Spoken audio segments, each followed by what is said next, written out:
Hello, everybody. Welcome back to season 2, episode 2 of the Booshakalaka podcast. I am your host, Tiffany, and I am joined with my co-host, Pierre. Treat her right, Jesse. Treat her right. It's like my mother always used to say, a woman slaves all day over a hot stove for a man. The least he could do is the dishes. Hey, babe. You want to clean up the kitchen? Okay. And then what does she do? She throws a plate at him. Yeah, she'll play. Motherfucker! Gotta love Bride of Chucky. Gotta love Bride of Chucky. All right, so we are back with episode 2. First, we want to thank Jay for being on our Scream 2 episode. We really enjoyed him. We had a great time. He's welcome back anytime to review probably another sequel. I feel like I feel like that's how we have people on, is for sequels. And but anywho, so this week we are reviewing one of my favorites, 1998's classic urban legend, or as they say in the movie, and as I will say the entirety of this podcast, UL. UL. I hate you. What's your favorite UL? So the synopsis for this 10 out of 10, I'm already saying it now. There's a campus killer on the loose who's making urban legends, like the one about eating Pop Rocks and soda at the same time that will make your stomach explode, and the one about a psycho with an axe stepping into the backseat of your car at the gas station when not looking into reality. What? What? All right, whatever. Google said it. It doesn't matter. We're going to give our own synopsis. We're going to explain the entire movie. So it doesn't matter what they wrote, because we got it under control over here. Shall we begin? We shall begin. Would you like to begin? Girl, this movie. Damn. It used to scare me a lot as a child. How? Probably because how? Well, because I used to read the books. Like, you remember those even scarier stories told in the dark, all that kind of stuff? I used to read those. And they're scary as hell when you even they're like what, few pages long, but they were creepy. Like, yeah, they were. So this was not my vibe. Okay. But we start the movie off with terrible singing. That's not right. That's terrible not right. car singing. No, we start the movie off with Under the Covers with Sasha. It's a college radio station, and it is so lewd. The caller is calling in talking about she's replaced her roommate's birth control with baby aspirin. I guess because she was too cheap to go to her doctor and get some, even though birth control is free and has been free for a very long time. And now her roommate is pregnant, and she left the college, and she's like, how am I going to get a new roommate this late in the semester? First off, why do you care if you have another roommate? What? And you're not the one who picks your roommate. Baby, I just thought that was weird. Do you get a discount if you have a roommate or something? Like, resident office does that. Like, this isn't a Carnival cruise. You don't get a discount, baby. Like, what are we talking about? Now we get to the terrible singing. Terrible singing. Right, and Stormy. I need you more tonight. And I need you more than ever. I hate that song now. It's not really raining yet, but it's about to. So yeah, this dumb whore is singing in the car, and she passes up a very well lit, very populated gas station. She passed up Buc-ee's and Love's. And my thing is, when I'm driving, especially when I'm on a road trip or something like that, I'm always looking at the tank. So the fact that she did not see her car gas tank on eBay, all drinks on me, wipe me down, really bothered me, because I'm like, you have to be extremely careless to not notice that. And then you are a woman. You're a young woman. Not just that. When I'm driving and I see, even if I'm not thinking about my gas, if I drive by a gas station, I immediately look at my tank. I'm like, oh shit, let me, I have time. I make the ultimate decision to, if I want to, turn off the road and go get some, I don't know, a hot dog. I don't eat that. Some trolley gummy worms. No, I'm a Haribo kind of girl. Oh, Tiffany. I like for my teeth to feel like they're falling off when I'm eating gummy bears. Thank you. Stock is dropping. and a white Red Bull, zero sugar, not zero sugar. I mean, a white Monster, to keep me Mm-hmm. up.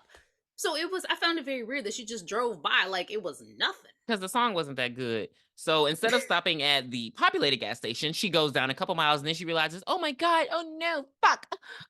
I need to just make it here, let me make it. And so she makes it to an abandoned, now it starts raining. That's how you know it's an abandoned, just desolate. It looks like it's a sundown town gas station. And Yo, so the attendee comes. there's abandoned cars. It looked like the house from Wrong Turn. I was scared for her. So the attendee comes out and he's weird and he has a stutter, which I think is the only weird thing about him, honestly. He has That's a it. He just stutter has a stutter. and she like rolls down the window and she hands him the card and she's like, fill it up. And I'm like, I didn't know they did full service, but I guess it's 1998, so I guess they still had those.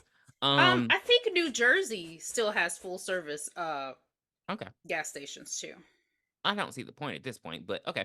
I didn't see the point back then, but I guess it's I don't know if you want to be complimentary, but okay.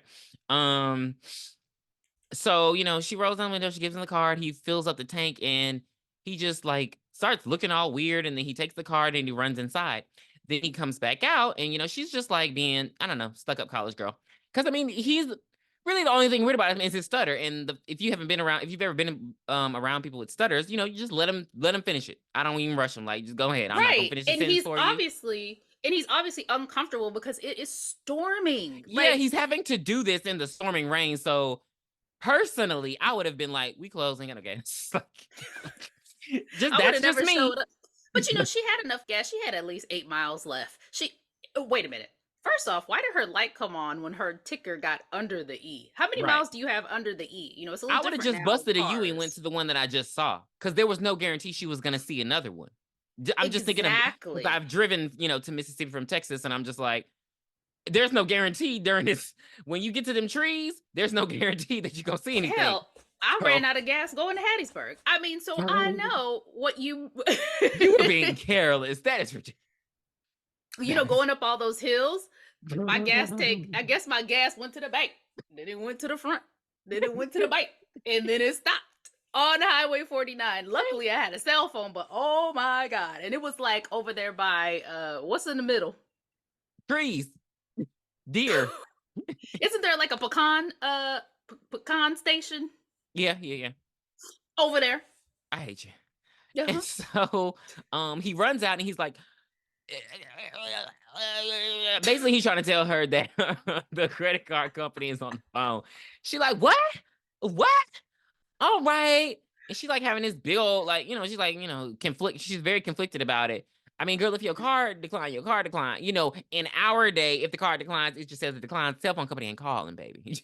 They say call us for questions. And so she runs inside and she heads for the phone, and then he starts locking the door behind them.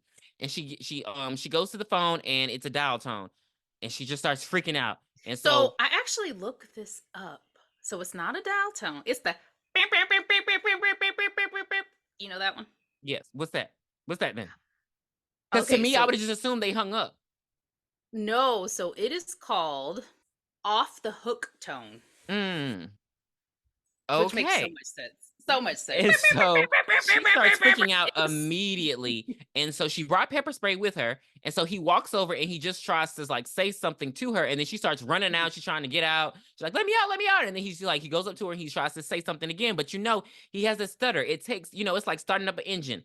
And so he got to get it going. But she sprays him with the pepper spray. She grabbed the phone. She unhooked it. She throw it out the window. Like, when I tell you she should be the final girl, like, she wasted no time. I thought she was about to dial 911. No, bitch. She threw it through the glass door and got the fuck out. Right. And ran up out the window. And so, he wiped for me, after you pepper sprayed me, you're dead to me. So I don't give a fuck what he was trying to tell her at this point because you pepper sprayed me. And so, she gets in the car, she drives off. He could have written it down because he knew he was going to have a hard time talking. He could have written it down. So when she came in, she would have saw it written down on the paper. But I feel like she was already being ableist. I don't know. So basically, he ran out, she drive off, and so he finally get it out. What he was trying to say was, someone's in the back seat. and this is when I wanted to cut the movie off. That scares the fuck out of me. So, you know who that is, right? no.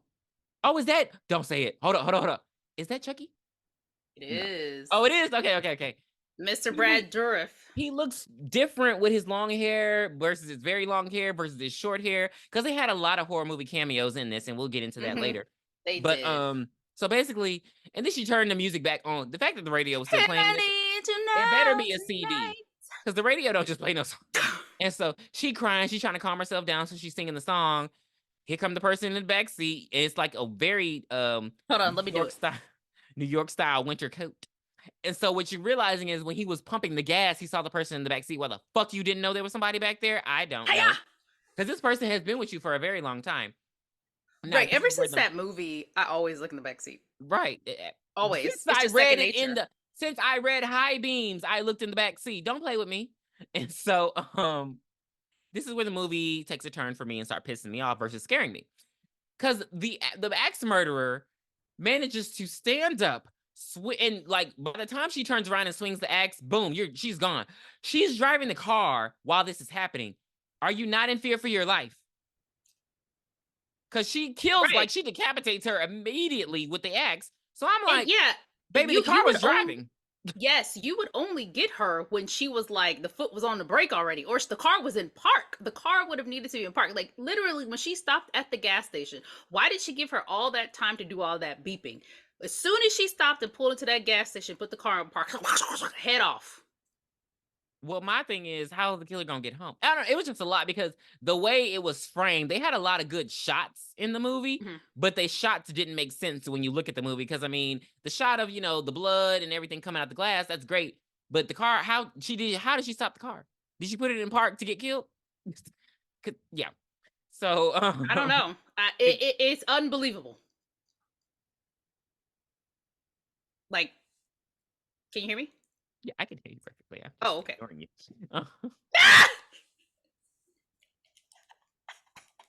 Unbelievable. And like so, unbelievable. So then we get another Sasha show, and this topic is, hey, is it okay? Like, I swallowed my boyfriend's cum, and I feel them crawling inside of me. I hate this movie. And do you remember? Okay, so you're younger than me, but back when Lil' Kim first popped up on the scene, and she was very, very sexual with her lyrics and the way she dressed. That was a running joke about her. Like one of her concerts, she passed out because she swallowed too much semen. Oh, like, wowzer. So we were so dumb as kids. We were such fucking idiots, obviously. And this girl in college is dumb too. Yeah. Sasha tells her, well, actually, we hear this famous. We have a lot of famous urban legends that you probably have never heard of, but I'm gonna definitely spout them off from this movie. So the first one that we have was, there's someone in your back seat, and the second one we have is the baby aspirin, and then the next one, that he's just talking about, is the frat bro protein shake. That sounds gross. She says, make sure you get away from the volcano before it erupts. I just like, first off, this is a college syndicated radio show. How the fuck is this airing? There is no way in hell. And the university they go to, when you see it, it looks so prestigious. It looks like Harvard, something built like way back in the time, old Victorian, how it looks. There's no way this radio show would be on the air like this. Like, what are you talking about? Like, it's just like nothing educational at all. But, no. And so that's when we're introduced to the main character. So we already know Sasha. Why they started off with her, I don't know. Maybe because Tara Reid was famous at the time. Yeah, she looks really pretty in this movie. Like, yeah, she didn't. I don't know. A lot happened. Maybe no. She had a lot of. This was before. Oh, okay. Well, maybe her natural face looks great though. Yep. Anywho, we're introduced to the main character, so we know Sasha, the radio show host. But despite her being a radio show host on such a salacious show, she's kind of smart. I'm gonna take that back later, but she's kind of like not dumb. She's kind of like not dumb. Besides her being a blonde, And then we get introduced to Natalie, and she's like the redhead. She's the main character. We get introduced to Brenda. we get introduced to Brenda. I'm probably going to say this multiple times. Rebecca Gayheart is one of the most beautiful actresses of the 90s. Like, doomed to be popular because of that face and because she was friends with the girl in the pink. She didn't get what she deserved. She's so beautiful. Like, she gives me young Michelle Pfeiffer. Like, those eyes and the curly hair. Like, it's like Julia Roberts mixed with Michelle Pfeiffer. You know how Julia Roberts used to have the big curly hair with everything? Like, it's just, she just had it. I don't know why. Mariah Carey, Mariah Carey's hair used to be in the 90s. Amazing.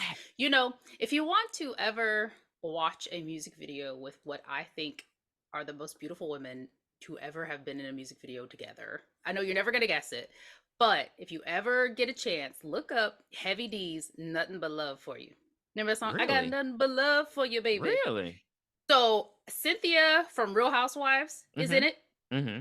Gorgeous. Okay, Rebecca Gayheart is in the video. Really? Gorgeous. I mean, he has so many different women in the video, and they are all natural beauties. Like, when people look at videos now and they're like, "Oh, she's so hot. She's hot, sexy, and fly." And I go back to that video because I'm telling you, if you look it up, they are the most gorgeous women you have ever seen. In every woman in that video, it is a beautiful video. R.I.P. Heavy D. But anyway, the 90s beauty now, because that is crazy. 90s beauty is unmatched. Yeah, of course. Yeah, no, it's not. Like, it's, I don't know. It was just, it makes me mad when they didn't have the careers they should have, because, like, which I know some things happen with her, like the car accident, but yeah. So, but she was just, but anyway, okay. So past Brenda, and then we get introduced to Paul, aka the editor-in-chief of the Student Prince. And this is another thing, like Jared Leto, like, it's like, so was he in the band right around now? Oh, 36 or did he start with acting? I'm not sure. Or because I'm like, I think he started with acting. Because I mean, he had it. I don't know. It's just like his acting now don't touch me like it does, right? Like this era. I don't know. It was just like, wow. Wait, you thought he was good in this movie? Did you think he was good in Suicide Squad? Anyway, so, and then we get. I don't remember. Oh, so the group was formed in '98, and this movie came out in '98. Okay, so maybe okay. And then we get Parker, aka Lex Luthor from Smallville, Michael Rosenbaum. He looks so different with hair. I'm not used to seeing him with hair, so just, shout out to the Smallville fans. But yeah, so and then there's another. He doesn't get introduced immediately, but we need to just get him out the way because he pisses me off. Damon, who's played by Joshua Cheater fucking Jackson. And do you know those? I'm from Texas. Of course we have Tex-Mex. That I saw one that said, no, not that. I'm sorry. But if all the black men, the beautiful dark-skinned woman in the world disappeared, who would Joshua Jackson date? Yeah, absolutely. So so what I'm thinking of, just because he was in Scream 2 and all, like, I'm just like, so this may have, I'm really feeling like, I don't know, maybe Warner Brothers was a big studio in the 90s. Maybe they just, because it seems like these contracts just went out to any, because I'm like, these are all people who are in multiple things. And so the fact that he was in Scream 2, I'm like, maybe they just sent him out to shit. Because he was in Cruel Intentions. He's in a lot of like... Maybe they were all filmed on the same damn lot. Yeah, because I'm just like, how are like it? That's a couple of credits to him, all within the same time. Because Cruel Intentions, I was like, okay, why are you in all these with his blonde hair? So yeah, he looks ugly in this. He's not an ugly guy, and he looks ugly in this movie. I don't know what they were doing. I think it's the blonde hair, because he had blonde hair in Cruel Intentions, and then his facial hair was gross. Maybe that's what it was. He looked dirty. Yeah, that's what it was. He looked like his character. So wait, Parker. So when we met Parker is telling us the UL about the Stanley Hall, which is a building on their campus. And according to him, there was a big massacre where a killer came in and killed such and such odd number of kids, and then ended up killing himself. And in turn, Parker's going to have a frat party to commemorate the slayings. So we already know Parker is going to die because he's an idiot. Like, you're just letting us know immediately, Parker. Yes. Soon And to be is out of here. so Parker's dating Sasha, and Brenda has a crush on Paul, but nothing's official. I don't know. It's just, and then nobody cares. Nobody fucking cares about Natalie. Like, nobody cares about Natalie. Not Natalie doesn't even. She just talks to Brenda the whole time. We learn nothing about her. We just No. learn that she's there. And so the girls are going back to their dorm, and they stop by the hall, and they're like, and so we learned that Brenda just transferred there basically. So she's like, I want to do all the little UL things, and so apparently the thing is to go up to the hall, the brick hall, and say Bloody Mary 3 times. And I'm like, what urban legends are y'all reading? Because that's never how that's gone. Yeah, that's a bathroom UL. What are we talking about here? There's no mirror. I had to make it clear it's a brick wall and not a mirror, because Shack Attack 1968. You want to take back everything? So I was just confused, and then she's saying it all stupid, like Bloody Mary. I'm like, okay, not. Ooh, I was about to say something mean. Anyway, and so they say it, and nothing happens, and then boom, Damon pops up, and he scares them. They have a lot of jump scares in this movie, pissing me off. And I don't even know what he says. Something frat boyish, like penis, penis and beer, penis and beer. He says, "I'm the alpha here. Women deserve less." Didn't we just watch this movie? Yes. And so Natalie heads back to her and then dorm. he just leaves. Everybody just disperses because that's how it is in college. And so Natalie makes it to her dorm, and we meet her roommate, another scream queen. Cannot remember her name, but she was in Wish Upon a Star. Danielle Harris. Thank you, Wish Upon a Star. That's where I know her from. She's short. Danielle. Okay, so she was in Halloween 4 and 5. She was in the Rob Zombie remakes, Halloween 1 and 2. Movies? Fuck you talking about? I don't watch some scary ass movies. You out of your damn mind. And so she's basically on her goth kick, and she's like, she is the root. Well, she's fucking. I'm sorry. She's actually having sex, and so she walks in on having sex, and she's just like, oh, I'm sorry, and so she kind of just goes in her room and goes to sleep. She screams. She screams, "Shut off the light!" I hate that you needed them to know that. And when she wakes up, it's important. She wakes up in the morning, and she's like, sorry, hey, I just want to apologize. And Natalie's on the computer, I don't know, looking for Valium or something. I don't know. No. Tosh, who's the roommate, is on the computer looking for Valium. Yeah, that's what I meant. Yeah, and Tosh. Natalie's apologizing. Tosh point negative O. And so she's like, yeah, I'm sorry about last night. And she's like, yeah, don't let it happen again. And see, this is when I would have slapped the fuck out of her. Because, girl, don't play with me. Don't play with me. Because I've never had that. Well, damn, I have walked in on my room. You did? I walked in on 2 roommates. Well, one afterward, I could just smell that it happened. Wait, I have a smell that it happened story too. And then another one, I walked in mid thrust, but they were under the covers, and they were like, sorry, and I just was like, yeah, y'all need to wrap this up because I'm not leaving. I'm tired. Because you ain't nothing to do at USM in the past 10, and everything's closed, baby. You ain't getting no food. If you don't have a car, you screwed. And so yeah, so that's their awkward kind of situation. Her computer has this big ass fucking desk. Dude, you're getting a Dell. So we're in class, and so who's teaching the class? Professor Frederick Krueger. And so Robert Englund is amazing, and so he's a professor teaching a class about urban legends, and I'm like, what curriculum is this?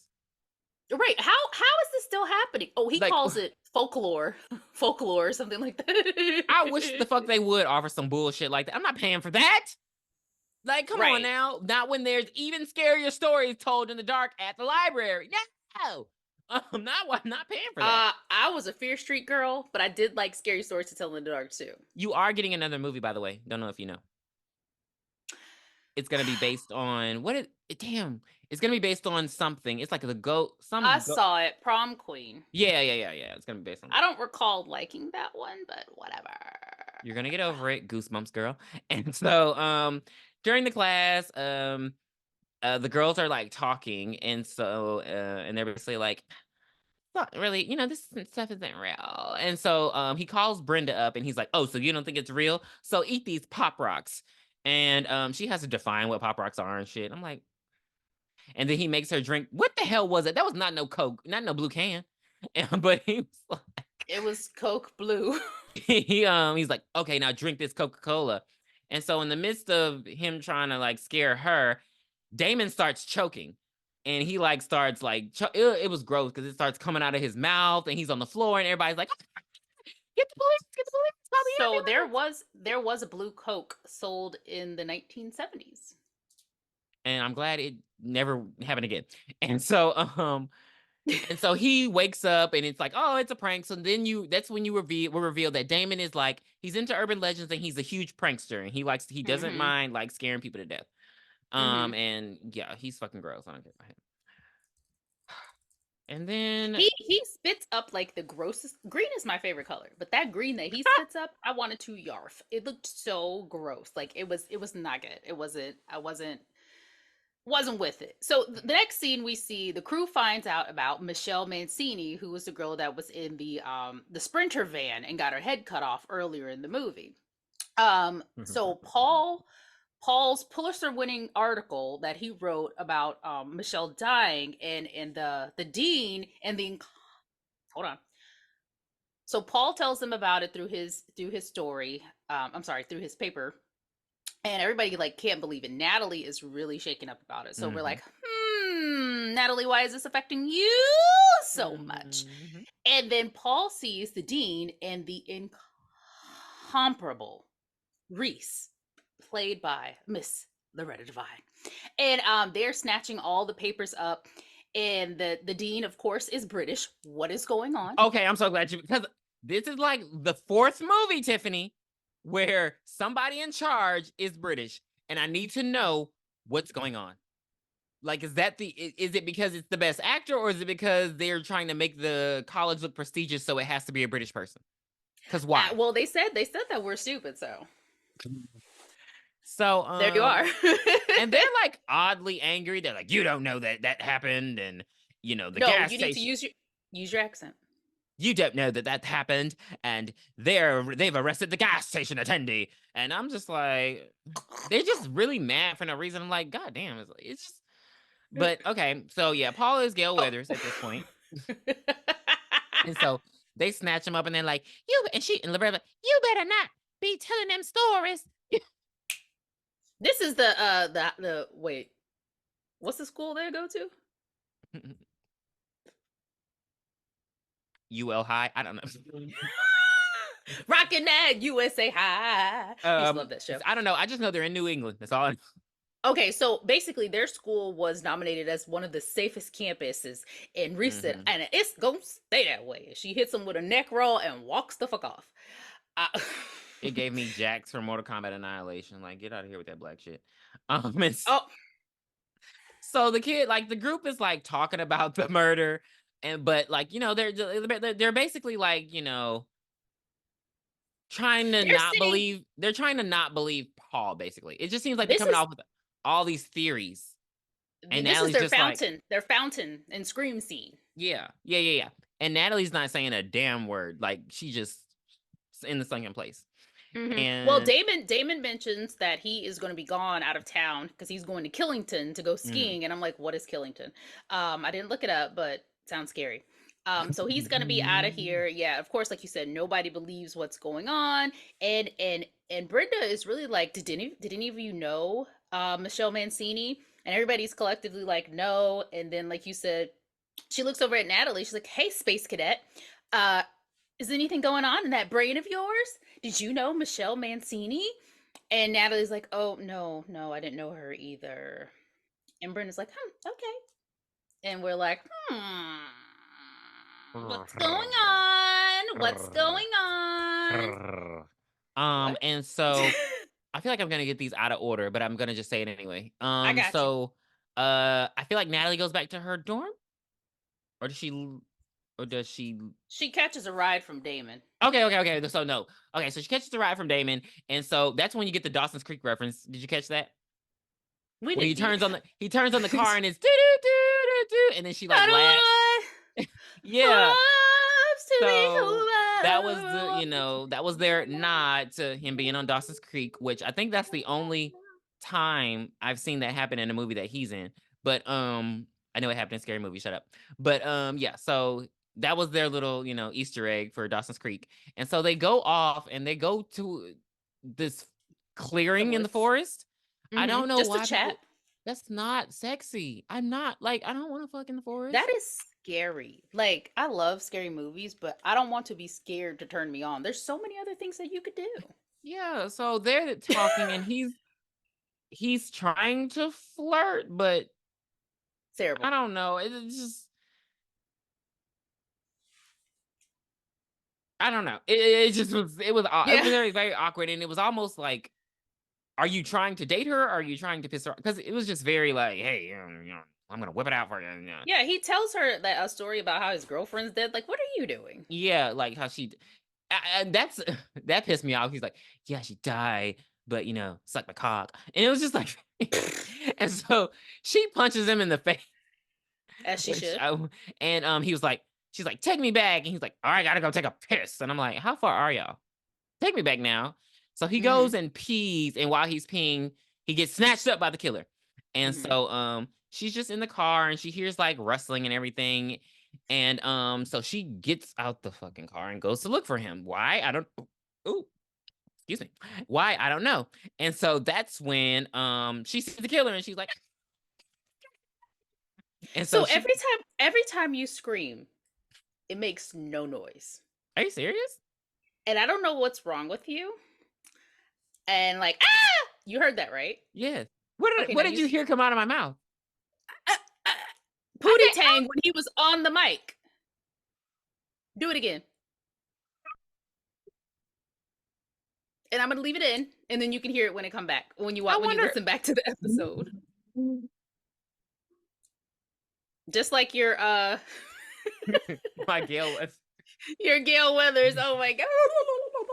I don't know why I thought, because I said, why it sounds like that. But it just sounded like it again. I don't know what's wrong with you. I want you to get some help, because if you're ever in danger and you gotta scream, nobody's gonna fucking hear you. and so she she sees the killer and she runs into the car and she's like locking the car. She's trying to get the car started. I hate when cars stall when it wasn't stalling any time before. Oh no. They alluded that the car was stalling when she first got in the car with Damon. Okay, because I'm just like, don't play with me, because I'm not getting your car if it stalls. And so she starts hearing banging on the roof, like it's like boom, boom, boom. And so she's trying to get the car started. She can get the fuck out of there. And so what you see, what the audience sees, is that is actually Damon's feet. And then she starts hearing scraping because he's like hung from a tree by a rope that's tied to the car. So, and he's like, don't start the car. Don't start the car. Because baby, if she starts the car, she's going to hang him inadvertently. But, so then the killer, to get her to start up the car and drive off, she jumps on the car or the roof of the car, and then jumps on like the windshield. And so baby, she peels out. And so he get rammed up and and so and so then and so then the killer's like the killer starts coming back up, like because the killer's still on the car, not fully off the car. So she goes into reverse to knock the killer off, which baby, he dead as a doornail. And so that's when his whole body falls through the windshield. That is so traumatic. Because what do you do with that? Well, I feel like, the rope was on the car, and that's why she wasn't able to get away. But I feel at this point, now that he's fallen in, that means he has detached himself from the rope. I still would have tried to drive away with him in the front seat. See, I feel like that's traumatic, though. So instead, she decides to just think that, because if the killer's outside, I don't know what I'd do. But she decides she's just gonna make a run for it, and apparently she lives. So she goes to the she run back to the campus. She tell everybody. They come back and everybody acting like she crazy. Well, no, she only tells Reese. While Reese was in there watching Pam Grier movies, playing them out with a loaded service pistol. Don't make me break the glass. And so they go back and she like, there ain't nothing here. What you talking about? Like his body was here. The car, like the body in the car gone. You don't even see really tread marks at all, which I thought was very interesting. And then all you see is like a little one can of beer. And she like, oh, is that what y'all was doing? Y'all doing, y'all sipping on that syrup? And I'm just like, how many times in a movie do we have to understand if we leave the scene to go get the cops, if the killer is smart, they're gonna cover it up. And so the fact that she acting like she crazy and she drunk off one damn beer can, I'm like, okay, bitch. Right, and how long would it have taken her to get back? Like, how long did it take you to get there by car? 5 minutes? Oh, that probably would have been like an hour walk, depending on how fast you were driving. Not an hour walk. God. So she doesn't believe her, and then um so she doesn't believe her, and we're just like, whatever. So then we skip back to Tosh. And so What'd Tosh, you say? Point negative O. Point negative, Tosh negative point O. And she is on the AOL chats, typing in ASL question mark, trying to figure out what's going on. So she wants to find guys that are into what she's into. So somebody writes her, and he's like, she says, what are you into? And he says lithium. And she's like, perfect, my type of guy. And she has lithium just sitting around. I don't know, what does lithium do for you? Like, let me look I that thought up. I thought it went in batteries. So I'm the wrong person to ask. I'm not prescribed to drugs. Yeah. I don't know what it's for. I guess it's a mood stabilizer. That significantly reduces the risk of suicide. Interesting. That's interesting considering the story. And so it's for bipolar disorder. Thank you. So I don't. Okay. I guess okay. So I guess he's into that. And so okay. Yeah. So she finds him, and he asks her what room she's in. So I'm guessing this is the campus AOL chat room. Yeah. He asks her what room she's in. She says this room, and he's like, okay, cool. So she goes to the bathroom to freshen up. You think she's gonna go shower, do a little hoe bath, wash her hands, anything? She goes in and just tidies up her makeup. I'm like, why couldn't you have done that in your room? What did you need to go to the bathroom for? You didn't even pee. Have a mirror. So there wasn't one in her kabuki? Her caboodle? Or whatever the fuck those things were called. Not a kabuki. Her caboodle? Her armoire. And so hello, Lion Witch. She goes back to the room, and when she looks at the chat, well, she asked him where he was, but she just kind of left in the meantime. And so when she goes back and looks at the computer, it says yours. And the minute she looks at it, baby, he snatched her from behind. And so he puts her on the bed, and he's just like strangling her. So but the lights are off, mind you. So Natalie comes in from a night of lying to the cops. And so she walks in, and she kind of hears, moaning, and she's trying to say Natalie, but he's choking her. So it just kind of which I don't know how. It sounds like you screaming. So you, when you go back and listen to this episode, you'll know exactly how it sounds. So yeah, so she just hears like muffled moans and everything. So she just assumes her, roommate is getting pounded again. And so she just kind of, see, this is nasty to me. So you've been out in the woods and all that. You ain't take no fucking bath. I wrote the same thing down. Like, you ain't take no bath. Like, and when you get anxious, when you get scared, you sweat even more. Right. Your heart rate is This also makes me mad. Not only did she not take a bath, but she put on her nightgown and everything. So it's like, so you're sweaty, you're dirty, and you're just gonna take it. Like, when are you gonna take a shower, baby? And then she just gets in the bed puts on her headphones. She puts on some Natalie Imbruglia. Nothing's fine, I'm torn. And so, yeah, the killer strangles, finishes strangling Tosh, point negative O, and then, Natalie just goes to sleep. So Natalie wakes up. And so she sees blood on the dance floor. She sees blood on the floor by Tasha's bed. Mm-hmm. Yeah, she sees blood around Tasha's bed, and so she uncovers her, and that's when she sees that she's dead. And then she turns around, and on the wall it says, "Aren't you glad you didn't turn on the lights?" And that's how it sounded. You guys missed it. There was actually a tape recorder right beside the writing on the wall, and if you push it, it sounded just like that. And so this is when the movie takes a turn for me, because this is when I start getting pissed off, because it reminded me of Silent Night a little bit too much. So the body gets taken away, and Natalie is being questioned, and Wait, so did you see the girl? Wait, time out. Hold on. Hold on. I saw when she said, you should. You better She check said her you should. pulse. You better check her pulse, because she looks like that all. I was like, these These are the two bitches from 90s. Scream. These are the two bitches from Scream. They graduated, in 1996, and they went Pendleton, Pendleton, I think it was. They went over to Pendleton University. She better check her pulse. She's looked like that for years. Like, I was like, God damn! Like, the 90s was so crazy. Like, who the I could fuck leave would that out. say I that could shit? leave that out. That Who bitch. the fuck would say that bitch? And she wasn't even she was just literally opening the door for them. Like they were rolling Tasha's dead body out. Like, where is your sympathy? These are the people that are nurses today. Like, oh my gosh. And so this is when Reese pisses me off. Because she's telling the headmaster and Reese, no other police, mind you.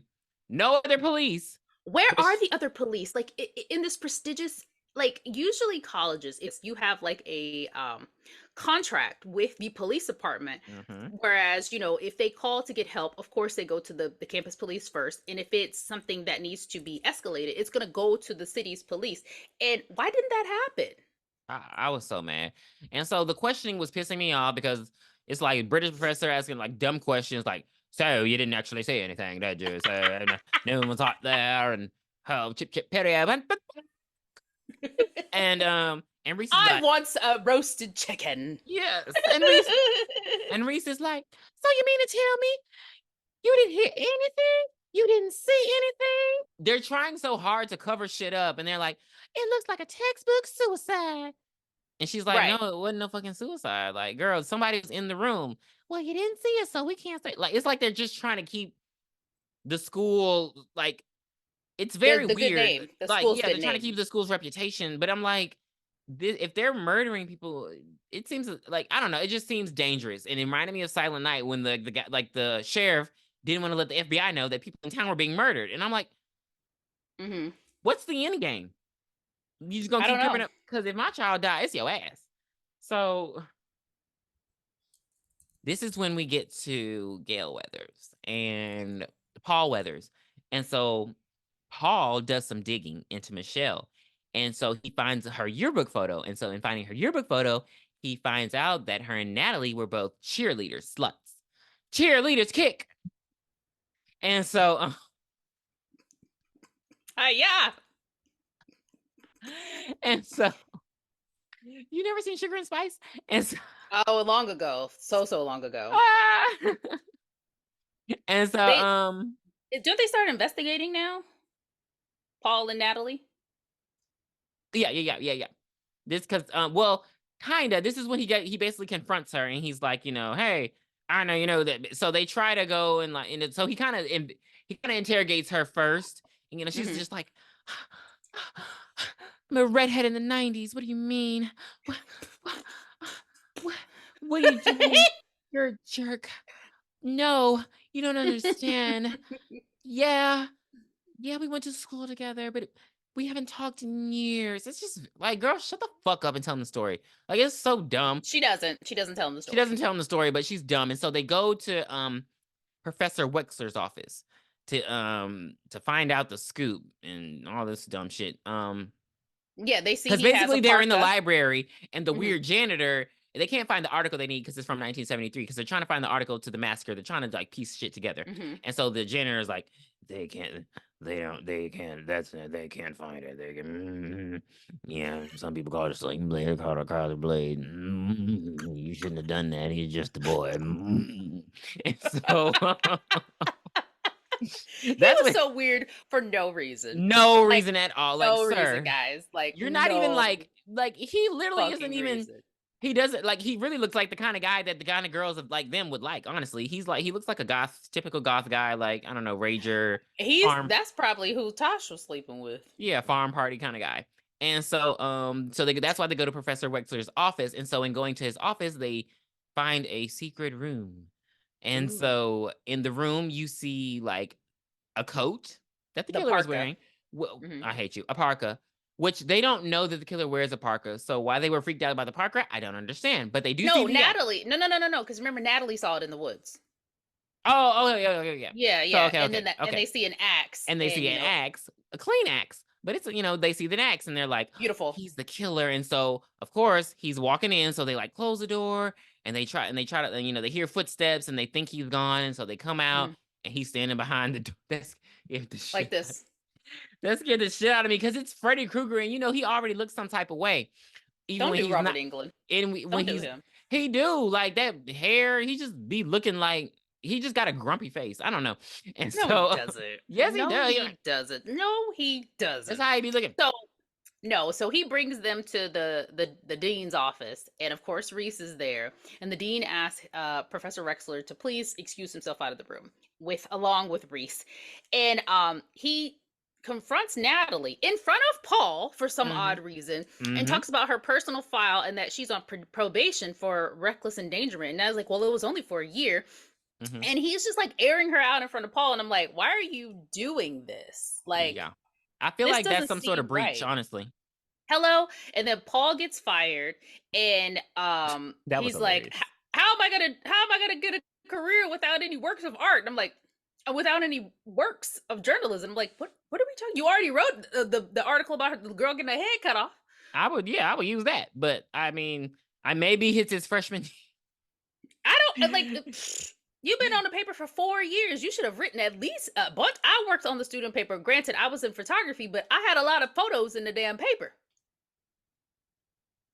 I don't know. So he confronts Natalie about her probation, and she just won't tell him. So she runs off to go tell Brenda.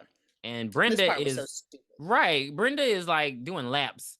And so she sees somebody come in wearing a coat. And so she's up at the top looking at Brenda from like I don't know what you call that, the box view. And so Uh-huh. she's like screaming at her through the glass. Of course, she can't hear her. And she's also in water. So then she tries to get out, but she can't get out. That was weird. I was like, well, how did you get in, bitch? I don't know. And so I don't then know. she takes a chair and slams it against the glass. I'm like, what was your end goal? Were you gonna jump down there? Like, because it was like a story up. So okay, and that's when it's just another girl who's trying to go swimming, and so Brenda's like, okay, bitch, what the fuck is wrong with you? Because I'm not gonna die. Mhm. So what's wrong? Like, come on now, I'm tired of playing. You ruining my practice. So then that's Right. when we get exposition, and she's like, there's this story about a man named Brady who was Who was raising bringing three. very wait, three no. He was There's a raising three story. boys of his own. So They were 4 men living all together, but they were all alone.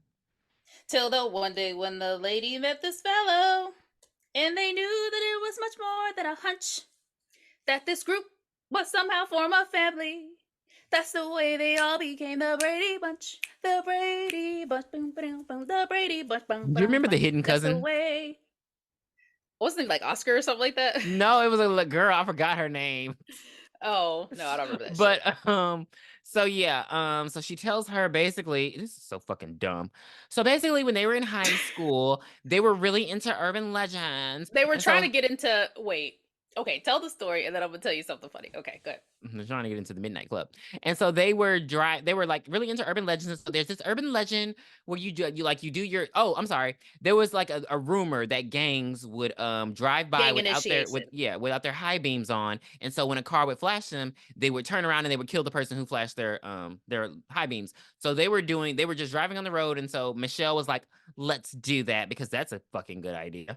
And so they were driving without their lights on. Some guy flashes them. They turn around and they like speed up and they're chasing him and they're just like, she's flashing him on and, constantly. And he's speeding, they're speeding. He loses control of the car. He wrecks his car. He dies. And so they get probation. They were very lenient because they're white girls. White girls who look 25 in high school. And so I'm so mad that, well, I guess they had to use the same girls because I guess it hadn't been that much longer since then. But damn, Michelle Bassini's hair, it looked like they filmed all her scenes. All her scenes were filmed the same day. Because I'm like, what the? It was this probably haircut. the same. It was the same car she got axed in. It was an ugly pixie cut.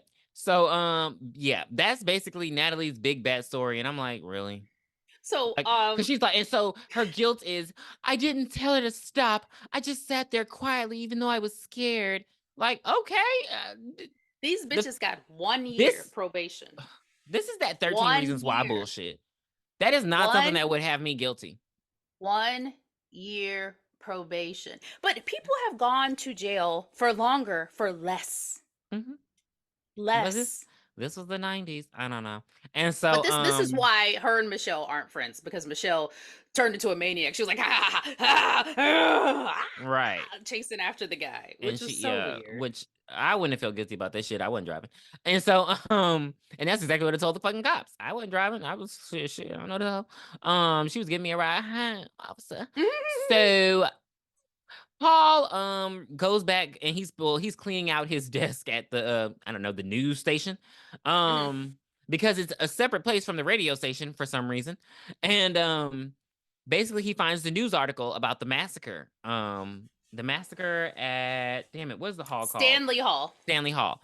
And so and then you kind of alluded to the fact that the janitor gave it to him, because the janitor is just lurking behind like in the doorway, and I'm like, stop being creepy when you don't have to be, and just say, Right, like, why did he interview people that have worked there a long time? That should have been his first stop. come on. Like, but he's a terrible journalist. That's why he ain't gonna win no Pulitzer What like kind Gail of Weathers that? did. And so he reads, he finds the article, he reads the article, and he learns that Professor Wexler was the only survivor. Like, he was the sole survivor of the massacre. Which, if they caught the killer, why are you? I don't have time for this. And so, like, so, why is this a scoop? and so, the dean is going to his car because he's leaving for, I don't know, the weekend. Well, yeah, And him and Reese are there. damn it, why did you say that? Because I was gonna say Reese scared him. Oh. She comes up and she's just like, I feel like we should have some more cops on campus. She was actually being smart. She's actually being smart. Dane, we need to get some more cops on campus because we need some help out here. And he's like, why, bitch? And so she's just like, just in case, goddamn. And so he's like, we don't need all that. I don't want to do that. There's gonna be raining this weekend. She mentions Damon, and he said, Damon, he's not missing. It's the weekend. He's probably shacked up at a hotel with a girl, a guy, a farm animal. Weren't you ever 18? Not that kind of 18. And I thought that was hilarious, because for this to be in the 90s, which I guess the gay stuff, I don't know. It's just the fact that he even mentioned a guy. I was just like, that's interesting. But so basically the cover up with Damon is everyone, because the reason no one believed Natalie is because, of course, he said he was going to go to, skiing and everything. And so, and, he's like, they were like, it's a dummy. He has a dummy. He used it for his pranks. So because he's a prankster, everyone just believes that it was just a prank and he's just actually gone. So yeah, no one believes that he was actually hurt, but Reese is trying to be smart, but she keep letting the dean just fuck her over. So he's like, get the fuck out of here, you black scum. And so she just like, damn. And so she's gone in 2.5 seconds, because immediately it was like she walked off. I swear it was like 5 seconds. No lie. 5 seconds later, the killer attacks him. He screams, but she don't hear that shit. I guess she like, I'm off duty, like Dewey. The killer slices his Achilles from under the car. Right. And but he had on slacks, so we didn't have to see anything like on Hostel, thank God. Yeah. And so he's limping off, and so the killer gets in his car. And as he's like trying to crawl, he's at the part in the parking garage with the spikes, which I don't understand what the fuck they have those. And so, because I'm always like, they're gonna get my car one day. I know they're gonna get my car one day. So she doesn't. The killer doesn't actually get in the car. They just turn the car to neutral. So the car is rolling after the dean while he slides towards the exit, but like he doesn't turn around to see that a car is coming behind him while he slides towards the exit with the spikes there. Yeah, I would. So this is the best one of the ULs. Man gets crushed by parking spikes by a driverless car. Is that really a UL? No. Okay. I thought it was maybe one like you get run over by your own car or something. I don't know, but okay. No. So yeah, the car runs him over into the spikes, and it was like, oh, very brutal death. Yeah, it was. I think that might have been the best death in the movie. Yeah. So No, the dogs was. And so Parker's party is tonight. And I'm it's leaving like a to believe huge that was not real, and she just set that up. and Parker's party is tonight, and it's like a huge rager, and everyone's there, and I'm like, I don't feel like this party would be fun, but whatever. So Parker's there, he's drunk as shit. And actually the whole gang is there. I don't think Paul is. Well, Paul's there, and so Yeah, Paul Brenda's shows like, up. Paul's like, I'm gonna hook up with Paul tonight, and it'll be great. And so like Natalie's just like, yeah, I'm still sad about that murder. I was complicit in. And so but they go to the party. The party, they always go to parties because that's how you loosen up the main character who's going through some existential crisis. Like the party will loosen you up, and it's like she's not even fucking drinking. So she sure they're at the wasn't. party, and Parker's being an asshole, and so Paul goes up to him and he's like, "Hey, dude, I think you should like tell everyone to go home because like Damon and the murders." And so Parker is a fucking asshole, and so he's like, "Stop the music! Stop the real music! Hey, you guys, Paul here thinks that we should cancel part and go home and no sex for you and drama." It was so dumb. It was the worst read ever. And I'm like, it didn't.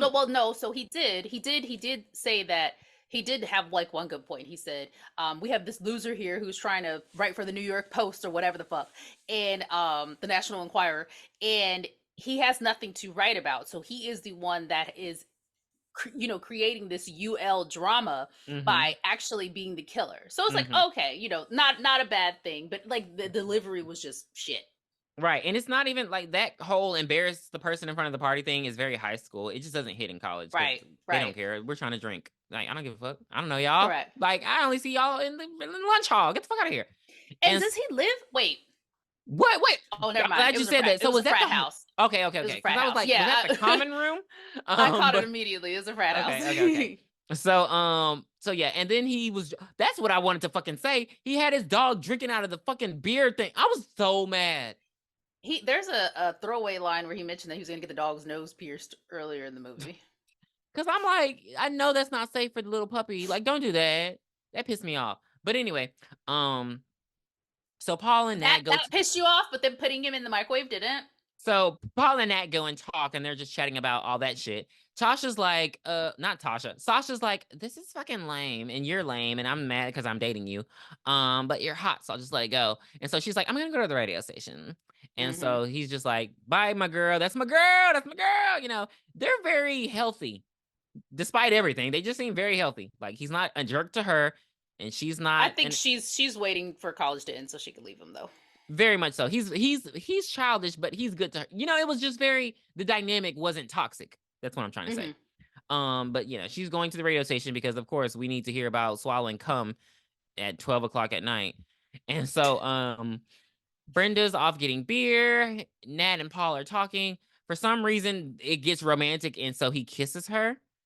And Brenda walks up. She walks up with these huge ass beer.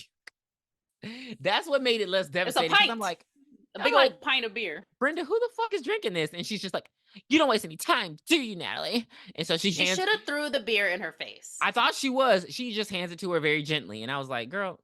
And then she just goes spill. Right, and then she go on the porch and just cries, like, girl, get the fuck out of here.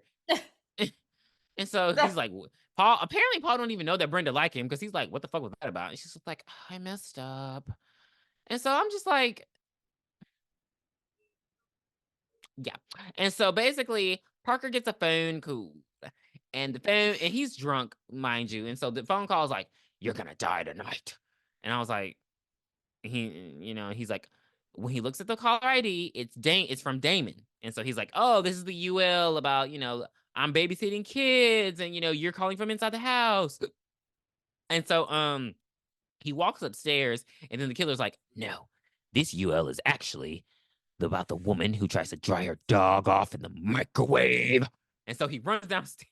The action music starts. As the microwave stops, mind you, again, this is why I say the shit don't hit in college, because ain't nobody paying attention to this motherfucker. Like, they doing their own thing. Other storylines are happening. He goes to the microwave, and he's scared to open it.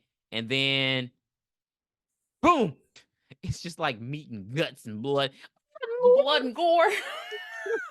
Beverly, you got some doo-doo in your microwave there. And so, yeah, the dog did not last. Which, the size of the dog versus that microwave. Exactly. I wrote that down too. I feel like she chopped, or I'm sorry, I keep saying she, I'm giving away the killer. I feel like the killer chopped up some body parts or something and threw that in the microwave. I don't think that was the dog, because that dog was hefty. That's what I'm saying. Like, okay, that was a big, it's not the hugest dog, but to fit in the microwave and then explode like that and leave nothing, like, there was no head. Like, there was no hair. There was no fur. Yeah, it was just organs. We didn't see the dog anymore. We're gonna assume the dog died. I don't know. No, the dog was probably drunk and went to go fucking sleep it off. He just bonged a whole beer 20 minutes earlier. The dog is sleeping. The dog is having an Eiffel Tower with some poodles down the street. And so Parker's just like, you sick fuck, da da da. And so he runs upstairs into his room to throw. Why did you leave the kitchen to throw up? The sink was right there. The trash can in the kitchen was right there. The back I was door under the impression was he was gonna go try to fight the killer, but he went all the way upstairs to puke in the toilet. And as he's puking in the toilet, the killer drowns him in the toilet water. Then he wakes up tied up, and the killer shoves. This is another UL, another famous UL. It's so Pop Rocks and Drano. So where did the blood come from? Was it because he like shoved the thing in too deep? Because how did the blood get into this? I guess when you swallow Drano, that's what happens. You bleed. Okay. Mm-hmm. You bleed. Okay. Mm-hmm. Parker's dead. So thank God, Parker's out of here. This movie did not give you time to care about any of these fucking characters at all. I didn't care about, like I said, only Reese. Yeah, and so Reese, meanwhile, while that's happening, Reese is lurking around. She hears some banging in a professor's room. She runs into the janitor, and he's just always doing something, bruh. He just always sweeping the same fucking spot. Get the fuck out of here. Go home. And so he must get overtime. And so it's spotless though. She goes up in the professor's room, and it's all like torn apart, and then she slips in a pile of blood. And so she calls the police, and they're like, we have all our officers are currently taking other calls because it's raining. And I'm like, I wouldn't see this is I'm never moving to New England. Never. It's New England. Bitch, it rains all the time out there. What are you talking about? It's probably snowing right now. And so she made a good point. She's like, why the fuck don't y'all all come when we got y'all? But I mean, she's the campus police officer, but she has a service pistol. So I mean, clearly, you don't need them that much. She said, I'm just gonna go ahead and do this shit myself. Yeah, because I was just like, and then it's just weird because murder versus rain. Like, what are y'all? Who's calling y'all? So right. Like, so, all of your cops should come over. Fuck that busted pipe. Come over here and help these people that are Kim. There are people dying. So we get to the motherfucking radio station. And this scene was so long for no reason. This was too long. I'm getting there because I'm fucking mad. So Tara Reid decided to show off her acting chops. So yeah, she's at the radio station, and the story is they got stuck during sex, and so stuck together. Mm-hmm. They got stuck together. And so you see Tara, and you see her, like, I don't know what he's supposed to be, like the DJ, I don't know, but the black guy who's on the show, her right-hand man, right? But you see the killer come in and take him out real good and quick. They don't really they don't say whether he died or if the killer just I think he probably just got knocked out. Yeah, I think that's probably all it was. And so it gets dark and the phone hangs up. It gets pitch black, phone hangs up. So she's like, what the fuck? And so she goes over to the window because they're both behind, like in their own separate rooms, but it's like glass in between. And so she goes and she looks and she sees the killer, and that's another great shot because the killer grabbed that axe and smashed that glass so damn quick. And this is the work. I can't hear you. Nothing's coming out. Nothing. So she's still nothing. Nope. I wonder how it's gonna sound because I hear myself. Stop changing your voice. Just why do don't it regular. I hear that. I gotta say it like Tara. Okay, I'll do it. Okay. So she's running. She's like, help, help, help, and she's still connected through her Bluetooth headphones in 1998, and they can Ooh. hear her at the party. So Natalie is able to hear her screaming. So Natalie jumps up and is like, she needs some help. She needs help. And there's this creepy guy that we saw earlier in the movie who made a point to talk about the scream in the Roller Coaster of Love song being an actual scream that was taken from 911 tapes. He was super creepy. Mm-hmm. So I wanted him to Natalie's die. like, we need help, and he's like, no, no, she's just recreating the Stanley Hall massacre. And then he just walks off with his creepy ass. He looked like he was like 42 years old too. What was he doing at this fucking college Literally. He's party? he's the vice so dean. And so she's oh help, I don't and want she's to not die. I don't want to die. She is the.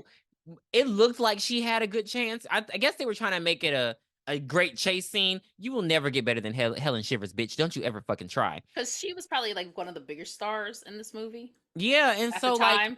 this pisses me off because she was dodging the axe wings. I'll give her that. She was dodging the axe wings because, and so she gets on the elevator. This dumbass go down one floor. She Like, go why from did you go to the ground floor? She go from the fourth floor to the third floor. Then she get off the elevator, and she go down the stairs, and the killer gets her again. So the killer knock her damn near off the damn stairs, and then she's about to swing the axe, and then she lets go, so she falls down one more floor, but she has platform heels on, so I know that hurt. So she's like, she can still walk, but she's visibly hurt. So what does she do? She goes back upstairs to the fourth floor, back to her radio station, back to the same radio station, and she just locks the door and crawls in the corner. Mind you, you know that the other side, the killer was over there. You don't think to go lock that too, baby? Nope. So I'm she's good right here, hun. She's just screaming, help, help, I'm gonna want to die. Help. Baby, Natalie running in the rain to the news station. Natalie was really trying to help her. Like, right. The only one trying to help her. I think she only did that because she felt bad about Damon. And then she felt bad about Tosh. So she was like, I really have to do something. So she gets in there and it's too late, baby. It's too late. She sees the murder. She sees the murder. Like, yeah, the killer come in through the other door that was unlocked. And so yeah, hacked her up to pieces. And and then does a little wave at Natalie, and Natalie runs the fuck up out of there because Natalie is trying to be smart. And so as she's running out, she bumps into Paul. He's like, what the fuck happened to him? What the fuck's going on? We gotta get the fuck up out of here. Then they're like, okay, we gotta she's like, not Tara. Sasha just died. We gotta get the fuck up out of here. So then they run into Brenda, and Brenda's like, what's going on? I heard Sasha on the, and so they all, this is the gang. this is your gang because everybody's dead. And and then Reese also finds Tara's dead body. Did you see how her hand was? Why was she was doing the monster? Rah, rah, rah, rah, rah. Wait, that's not the song. Which I know that I want you. You know that I need you. And so in the midst of all this bad romance, she starts suspecting Paul. Why is she suspecting him? I guess just because, I don't know, it's a rainy day and he's wet. I don't know. Well, no, because Brenda puts that seed into her head about Paul. What'd she say? Bitch, I don't know. I hate you. Because remember, they go to his dorm first, and she was already acting like, she was like, where were you? And I'm like, girl, doing my mother, what the fuck you mean? Doing what the fuck I want to do? Fuck you. Right. I was at my 30 seconds to Mars practice. Like, I don't have to explain shit to you. And so they all get in his car, and so they're driving off. Where they're driving off to, I have no fucking clue. Their phones don't work, so they're driving to call the cops because they tried to call Reese and they couldn't get through to Reese. So yeah, they end up at a gas station, and so on the way to the gas station, Natalie's like, "Ew, what's that smell?" And so Paul like, "I don't smell shit, bitch. That's your pussy." And so when they stop and they get out, Brenda's like, "I do smell something bad." And so then they hear a phone ring, and so they get out of the car and they go to the trunk, and that's when you see Professor Wexler's dead in the trunk of the car. And so, I'm sorry, they apologize to each other. Brenda's like, I know I was acting like such a bitch, and you really weren't. For kissing you Paul. Really weren't, because if that's your best friend and she knows you like him, why the fuck is she kissing him? So you really weren't acting like a bitch. She was acting like a bitch. So why you apologize to her? I don't understand. Fuck Natalie. And so so when they see the dead body, she's like I said, oh, yours. And so they start running. into the Through the forest. woods. Yeah, through the Because woods. that's always a great idea. And so Paul So chases what's them. the difference? So what's the difference between woods and forest? When I think woods, I just think like just some trees. Just some trees, and then there's obviously something that you can visibly see on the other side. Like I know there's a road over here. Like I would say woods are what are behind like houses and stuff. Because like I'm like behind my house we had woods, but I knew out like on the other side of the woods was another Okay. street. A Gotcha. forest, Okay. I feel like ain't shit around. Blair Witch. Okay. Yes, Yellow Jackets. Forest. So so they start running and he's chasing them and he's just screaming. He is not even asking why they're running. He's just screaming their names, which I'm like, you're not going to explain yourself. So they're running. Brenda falls. Natalie don't even see her fall, but she left her like Delilah left Casey in The Faculty. She left her like the old man left the kids in Jurassic Park. He left us. And so exactly. And so she hears Brenda scream. She's like, Brenda. Oh, all right. And so Brenda like, why the loud bitch gotta bring that shit over here?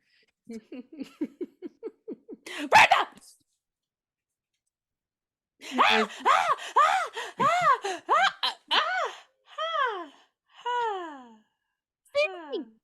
skeleton, it's a bone. Would you run some collect a black heart? Yeah. Whoop! And they take his head off. like Michelle Mancini. You're so wrong for that. What the fuck? It's too early. Not Brenda, but Natalie gets to the road, and so she stops a truck, and it's the janitor. And so she's like, help me, let me the fuck in. Mind you, it stopped raining. And so so she gets in the car and they're driving and he being so weird for no fuck. He looking like, oh my God, there's a vagina in the car. And so he's like, I don't know. He's just like, she's asking him questions. He's asking her questions, but then she looks in the backseat and she sees a parka. It's cold, bitch. You're in New England. Everybody has one. So she just starts thinking, I'm like, you got to make up your mind. Is Paul the killer or is he the killer? Because you don't have time to be guessing. Like, I hate when I don't like her. And I'm glad I've never seen her in a movie since. So, so then she starts suspecting he's the killer. And so she's just like, let me out. And he's like, what the fuck is wrong with you? So she started pulling on the car door and she's like, let me out right here. He's like, chill. Like, he's being very, very polite. Cause he's like, I would be like, chill the fuck out before I punch you. I know. I would have, get out. Like, he's really trying to help her. So, he's like, the car doesn't open from the inside. It opens from the outside. And so he's just like, calm down. What's wrong with you? Like, he got to like, he got to turn to her ass a little bit. Like, chill the fuck out now. Like, I don't want to have to box your ass, motherfucker. Like, I'm trying to take you back to the school, but I will lay these hands on that ass. So, yeah, chill the fuck out. So she chilled the fuck out. But, a car drives by, with no lights. And so he flashes the lights. And so she's, all I see is your face making there's no sound. I didn't even change my voice with that. That's insane. And so so yeah, he's like, no. And so yeah, so the killer is in the car and the killer's chasing them. Tiffany can go straight to hell. She can go to hell. Ooh, ooh. And so, when you see this back, my God. Maybe this should just be an audio podcast. And so no, because I liked my face when I did that. And so okay. It's like Michael McDonald's getting run over in Austin Powers. And so the killer's chasing them, and like the killer is like, ramming into them, and she's like, I mean, there's nothing they can do at this point. He trying to drive his little put truck. They're all in raggedy cars. Ain't nobody driving no car with no Hemi. Balls to the wall. So the killer causes them to crash. And then Natalie just gets out and starts booking it. She don't check to see if he's still alive. Nothing. Baby, the janitor is left. You left him for dead. You left my child for dead. Even though you can see that, bitch, he wasn't the killer. Yeah. She don't give a fuck. Natalie said, it's me. Oh, it's me on me. I gotta put me first. Lucius, I gotta put me first. And so she gets the fuck up out of there and she running. She ends up at the Stanley Hall. Because it's got the lights on? Like, why would she go to the Stanley Hall? Because the emergency button that they have on college campuses. But why would she go inside? Oh, no. That's why she gets there. But while she's doing that, trying to get the police, she hears Brenda screaming. How she hears her screaming on a stormy night from that hall. Brenda got lungs of steel. Baby. She don't sound like you. She don't sound like you. Brenda can scream. Brenda can shriek. Shriek if you know what I did last Friday the 13th. Hey, you're not Marilyn Mellons. And so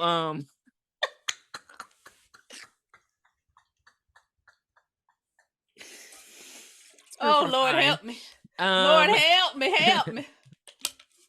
So yeah, Brenda sounds like she's getting filleted, sliced, gutted, diced, hung, and everything else. She's just like, he's gonna kill me. At this point, I would have just went home. Because if you doing all that and he up there, I'm not coming up there. I'd have been like, Brenda, let's wait for Reese. So hey girl, you still okay? Hey, Brenda, I'm ready. When you come outside, we can fight them together.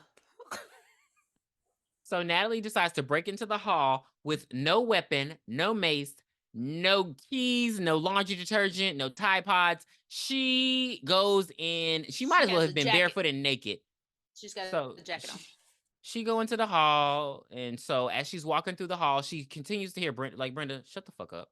Like, at this point, that would have made me mad. I'd be like, kill her. Like, I would have just stop playing with me. Like, he's gonna kill me. Like, if he was gonna do it, baby, you would have been dead by now. So, on her way there, she goes through the house of, the Hotel of Terror at Disney Hollywood Studios, and she sees all these dead bodies. She sees the Dean. She sees Paul. She sees Parker. She sees Damon. Dead bodies every motherfucking where. I don't see Michelle, though. Well, I guess because she's at the coroner's office. And so, you know, it would have been great if her head would have still been there. Only her head. Only her head. That'd have been great. That'd have been great. Yes. And so, so she finally makes it to this candlelit room. And she sees Brenda laying on the bed.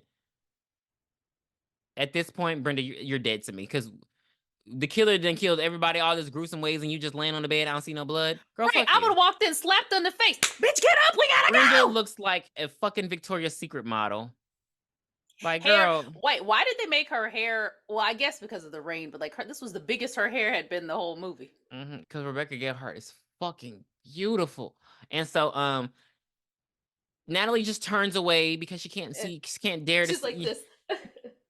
And so, yeah, she can't bear to see her friend's dead body. And so, baby, Brenda rises up out that bed and punched the shit out of her. And she's, gotcha. And so this is when I hate when they start acting fucking crazy. They went cookie bananas. That's literally how she was acting for the rest of the fucking film. So, she had Mrs. Loomis eyes. Yes. Like that bug out. Like, who told y'all to do that? Who are you emulating? And so, this is when she was giving straight up Michelle Pfeiffer from Batman Returns. Like, this girl's so fucking beautiful. Those eyes. And so she's just like, wake up, Natalie. Like, girl, stop acting like that. You want to just be smooth with your shit. Like, be like Jason and don't say a goddamn thing. She turned into Harley Quinn. Right. And she's just like, right, Rooney. And so, this is, she's just like, oh, you're probably wondering what the fuck happened. And she's, and she has her gagged, and she's like, she's like, if I take the gag off, are you gonna scream? Because God knows I got enough of that with Sasha. And I'm like, so the writers, the producers, everyone on set had to know, baby, we did not ask for that bullshit. That whack ass chase scene that went nowhere. Literally. She was literally downstairs, Tiffany, and went upstairs. Anyway, I'm going. And so, so she's like, let me give you exposition, bitch. And so she's basically like, you probably don't realize because you're so self-involved. But the guy you killed was basically my boyfriend in high school. He was gonna propose, but he didn't have no money because he was broke. Hence why he was on the road at 10 o'clock at night. And so, because he was working his shift at, I don't know, what the fuck did they have back in Circuit City. And so, as a Circuit City ex-worker. Yeah, so basically Brenda explains that the reason that she is killing everyone is because her and her friend did that to her boyfriend. You know, he died, blah, blah, blah. He didn't have enough money. Oh, I'm sorry. He didn't have enough money to buy a ring, so he gave her a necklace. And, you know, she was like, I've been to therapy. It don't help. So I decided to take revenge on the people who helped. But this is where Brenda fucks with me.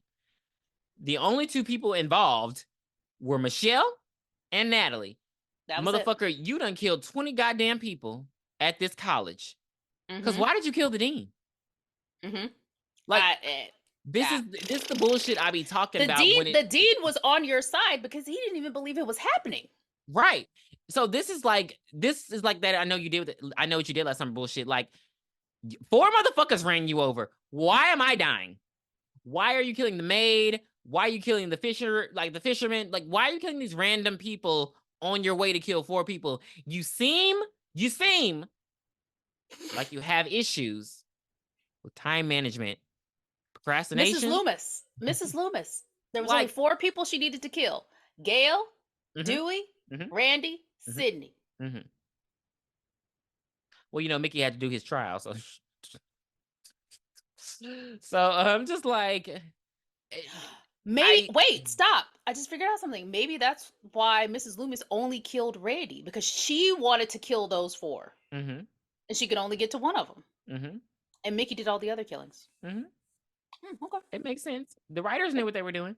You writers, you are still intact in 2024. Now, the writers in Urban Legend, they are not, because why the fuck did she kill all these people? Like, literally, like, if, like, they were, like, it's not like if she, like, she killed Michelle and Natalie, it's not like she would have still had a friend group.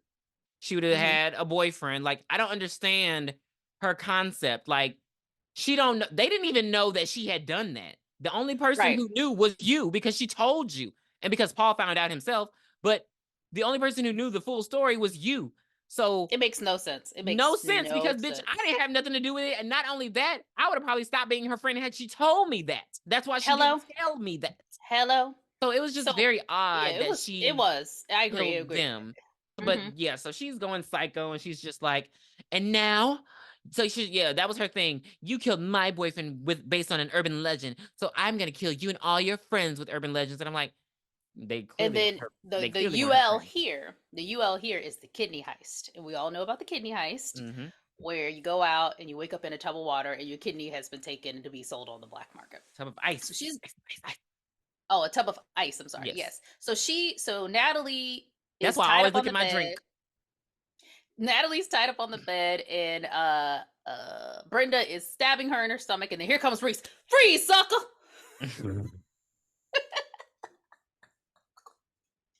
She's like, what are you jive turkeys up in here doing?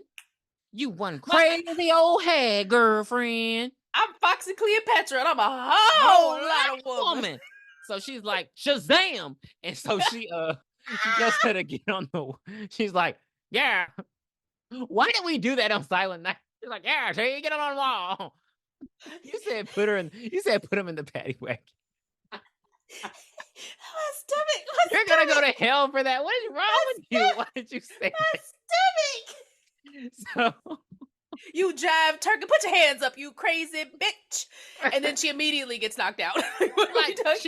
Brenda slices her across the stomach, and then knocks her on the ground, and then they scuffle for the gun. But Reese did untie Natalie. She did one smart thing. So Natalie's untying herself during everything. So girl, Rebecca Gayheart, get that damn gun and shoot her in the leg so quick. I was like, well, damn, you're the heroine. And so she's just like, bullets to the head. It's not really an urban legend, but oh well, Paul will be devastated and he'll come into my arms and I'll have a boyfriend again. I'm like, girl, you could have really had all this had you just done it the right way, which was kill Natalie and Michelle and be done with it. Like, she's so fucking dumbass killer. So then Paul, he comes up. He's like, hey, I was just jerking off to everything you were saying in the back. But this let's work together. He's like, this is really good. This is really good. I need to know how you did it and everything, But yeah, we can make this work. But just give me the gun. She's like, oh, you're cute, Paul, but not that cute. And I was like, why did he think that was gonna work? 30 Seconds to Mars. Shit. Uh-oh.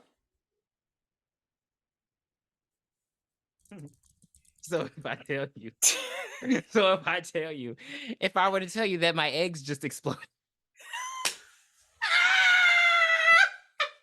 I heard a pop and I was like, wait a minute, is somebody breaking in? And no. So if I were to tell you that my eggs just exploded, how would that make you feel? I've done that before. In my Your mind, it's gonna stick in there for a long time. I have vibrant skin.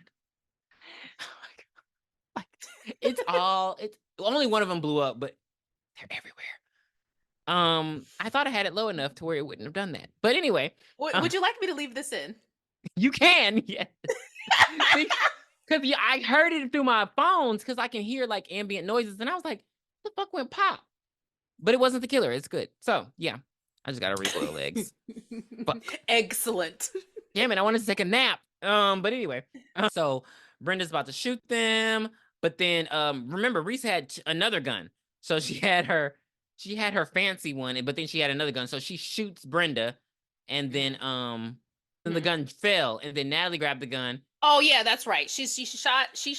Reese had another gun, shot Natalie.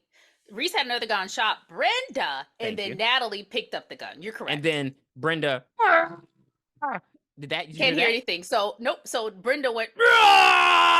She turned into Chucky when he gets ready to stab people, like a wrestler. And then they shot her ass out of the the window, and so she falls. They were like 3 floors up. Yeah, and pretty she falls high up to her death. But she had on a parka, so it created the padding that she needed to survive for the rest. Is that how that works? Okay. Yep. And so then what happens is they go leave over to Reese. Ooh. They go over to Reese, and she's just like, "Oh, baby, I thought I had to be I'm dying. Baby, I'm dying over here. Baby, I thought I had to be a real guy to get a war wound. Oh Lord.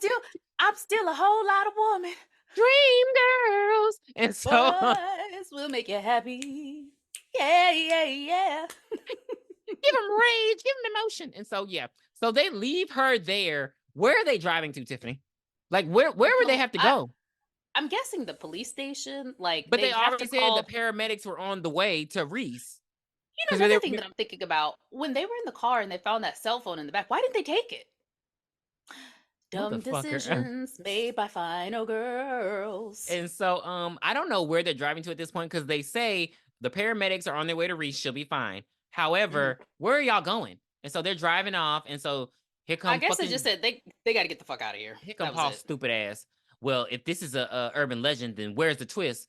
Brenda in the back seat, she starts swinging a damn axe, and I'm just like, I understand you can do things in the back seat, but it just seems like if at some point it get awkward and very uncomfortable. So she's trying to swing and kill Natalie. He trying to still drive. So Natalie get in the back seat. They start scuffling. He actually is the most helpful boyfriend I've ever seen in this kind of situation, because he grabs Brenda's hair while they're scuffling.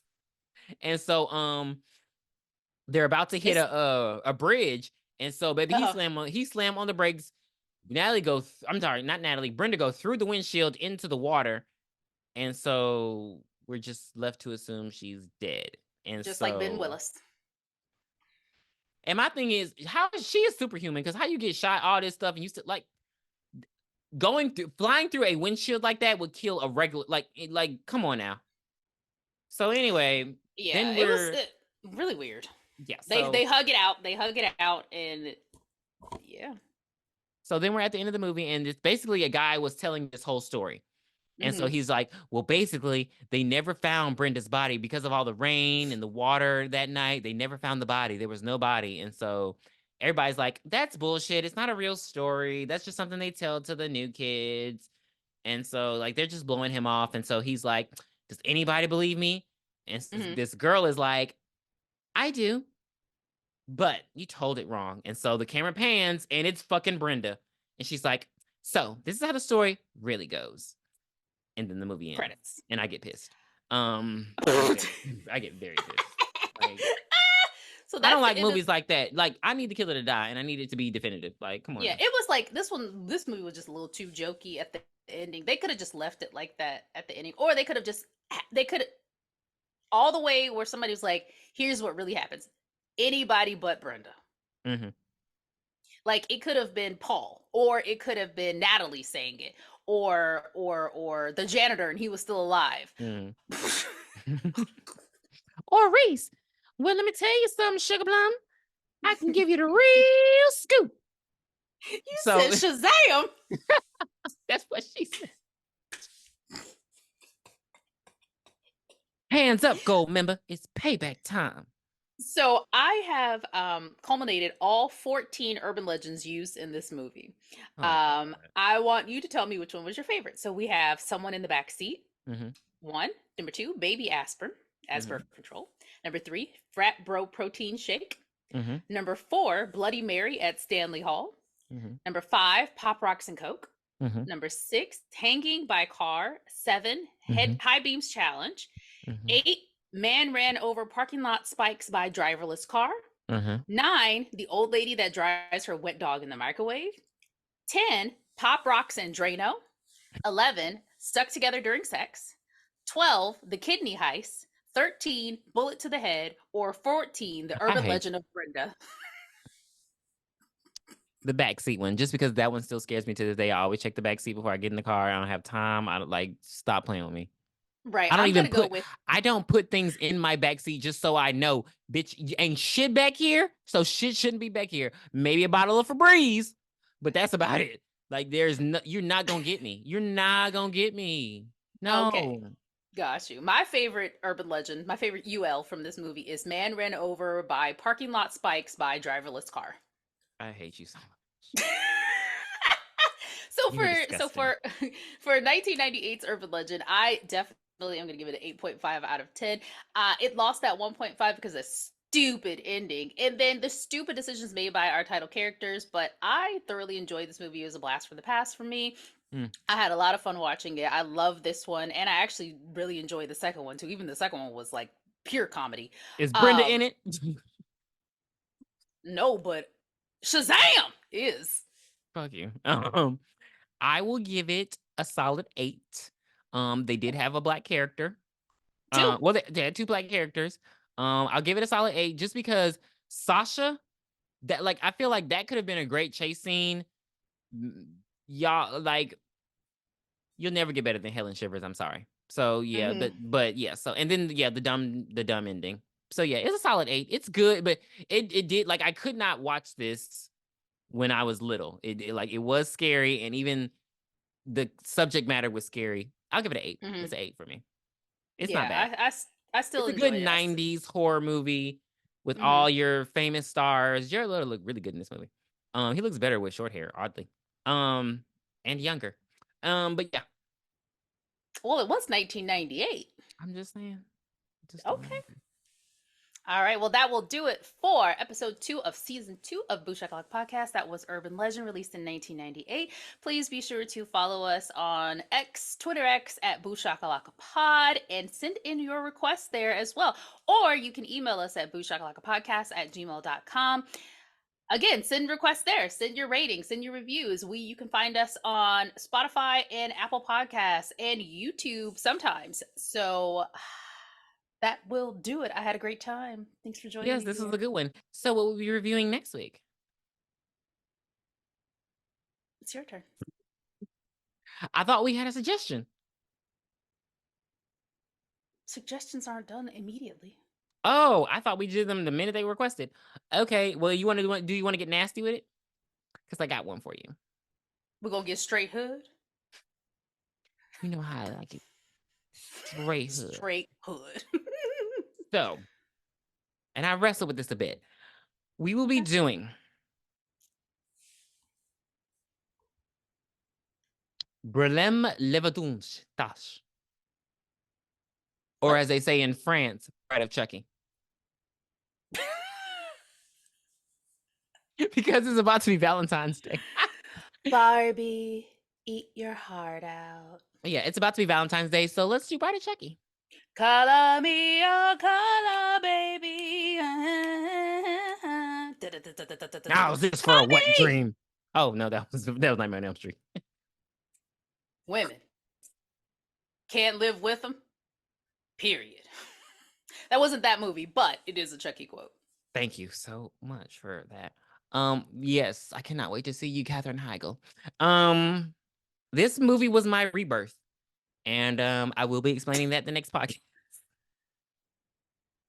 Okay. This movie actually helped me get over my fear of Chucky. I was scared of him until this movie came out. Now I'm like a big fan. I got t-shirts and everything. I want a doll, like a real one. Oh, well, not a real one. I want a like a replica of the one from the first shop play. Like I really do.